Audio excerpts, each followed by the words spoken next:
বিসমিল্লাহির রহমানির রহিম আতিনি আদুরি সিনিনা হাযাল বালাদিল আমিন সাদাকাল্লাহুল আলিয়্যুল আযীম। আনোয়ার হোসেন 7 নম্বর ওয়ার্ড বিএনপির অন্যতম নেতাকে বক্তব্য রাখার জন্য অনুরোধ জানাচ্ছি। আউযু বিল্লাহি মিনাশ শাইতানির রাজিম। বিসমিল্লাহির রহমানির রহিম।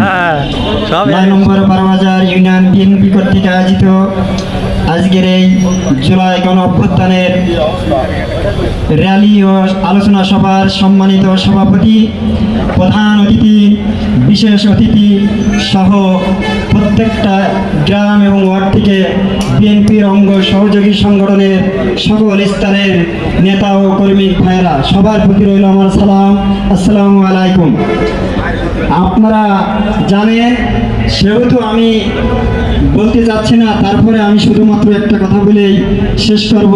সেটা হচ্ছে এই যে বিগত 17 বছরে ধরে এই বারোবাজারের রাজনীতিতে আমরা যার সুখে দুঃখে পেয়েছি, তার সাথে সকল দ্বিধাদ্বন্দ্ব ভুলে আমরা গ্রামের যে যে অবস্থান থেকে নেতৃত্ব দিই, সেই নেতৃত্ব দেয়া কামিন মানুষ এবং ভাই ভাগারদের প্রতি আমার উদাত্ত আহ্বান রেখে আমি আমার বক্তব্য শেষ করছি। সবাইকে সালাম বিনিময় করে আসসালামু আলাইকুম।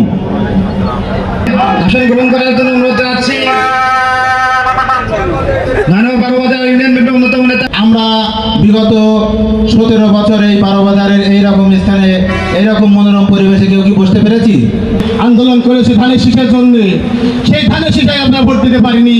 যারা এই ধানের শীষের পক্ষে ছিল না, বিপক্ষে ছিল, আমরা বলবো আমার একটা পা 3 ভাঙা দিয়েছে।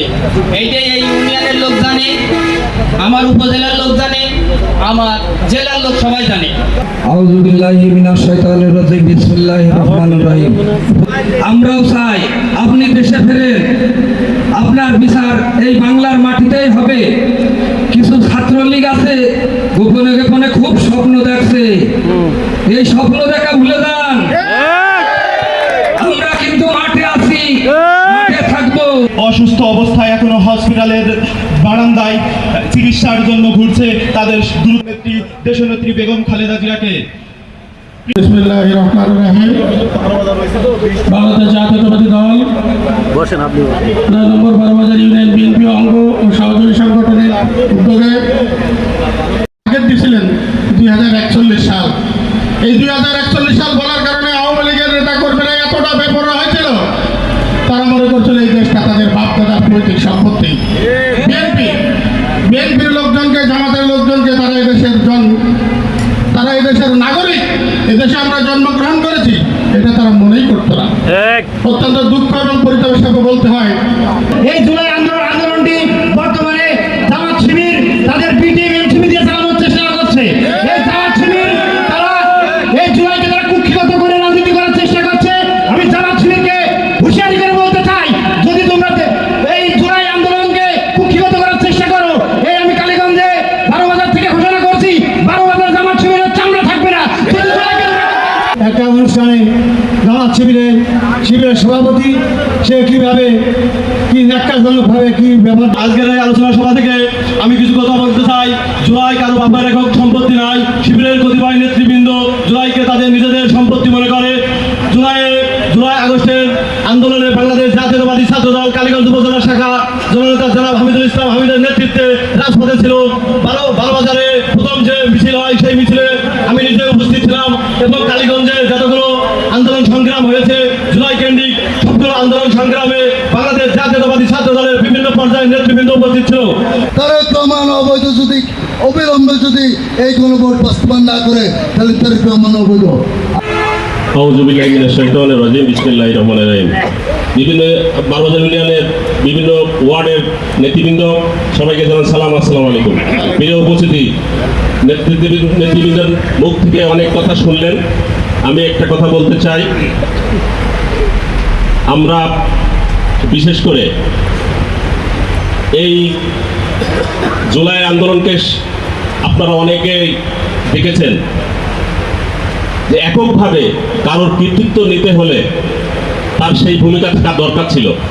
এখানে অনেক মহিলা যারা অধ্যাপক মাস্টার, যারা গার্জিয়ান মা, তারাও কিন্তু এই জুলাই সনদের, জুলাই যে যোদ্ধাদের পাশে ছিল। আপনারা দেখেছেন ফেসবুকের মাধ্যমে, পুলিশ একটা ছেলেকে নিয়ে যাচ্ছে, তার মা 5 মাস যাচ্ছে, তার বলছে যা বাবা যা, তোর কোনো ভয় নেই, আমি সারা বাংলাদেশের লোক তোর পাশে আছে, আমি আছি তোর পাশে। এই কথা দেখেননি? কাজেই এই আজ 5 তারিখের এই ফ্যাসিস্ট সরকারের বিদায় হয়েছে, এটা আমাদের বোঝার যে বোধগম্য যে হয়েছে, এটা অনেক বন্ধুদের মাঝে এই বোধগম্য নেই। 17 বছর তার নেতৃত্বে আমরা কালীগঞ্জের আন্দোলন সংগ্রাম করেছি। আউযু বিল্লাহি মিনাশ শাইতানির রাজিম, বিসমিল্লাহির রহমানির রহিম।